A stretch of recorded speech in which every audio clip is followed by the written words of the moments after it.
মাঝে মাঝে দেখবেন নিজের মধ্যে কেমন যেন একটা হাহাকার, কেমন যেন একটা শূন্যতার অনুভূতি সৃষ্টি হয়।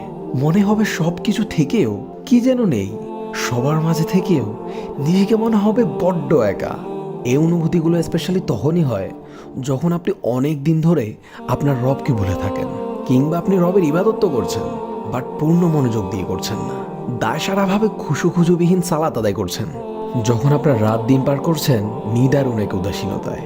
প্রকৃতপক্ষে আমাদের সবার হৃদয়ে একটি অপূর্ণতা, একটি শূন্যতা রয়েছে, যে শূন্যতা আল্লাহ ছাড়া দুনিয়ার অন্য কিছু দ্বারা পূর্ণ করা সম্ভব না। তাই নিজের এই অসহায়ত্বের করুণ মুহূর্তগুলোতে আল্লাহর কাছে নিজেকে পরিপূর্ণ সঁপে দিন।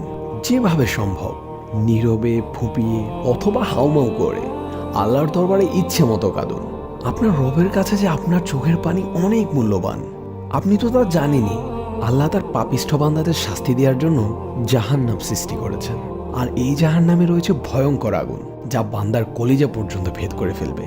আর এই আগুনকেই দুনিয়ার সাগর, উপসাগর, মহাসাগর সব কিছু দিয়ে নিভানো সম্ভব না হলেও আপনার এক ফোঁটা চোখের পানি এই আগুন নিভিয়ে দিতে সক্ষম। সুবহানাল্লাহ!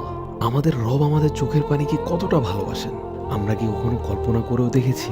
তাই দুনিয়ার খারাপ লাগা, কষ্টকর, বেদনাদায়ক মুহূর্তগুলো যেন আমরা গান শোনা, মুভি, সিনেমা দেখা, কাছের কারোর সাথে শেয়ার করা, এগুলোর পরিবর্তে আমাদের অশ্রু দিয়ে আল্লাহর সাথে শেয়ার করি। কারণ দুনিয়ার কেউ আমাদের চোখের পানির মূল্য না দিলেও আমাদের রব আমাদের প্রতিটি অশ্রুকণার খুব চড়া মূল্য পরিশোধ করবেন, যা আপনি কল্পনাও করতে পারবেন না। ফি আমানিল্লাহ। এতক্ষণ পর্যন্ত আপনার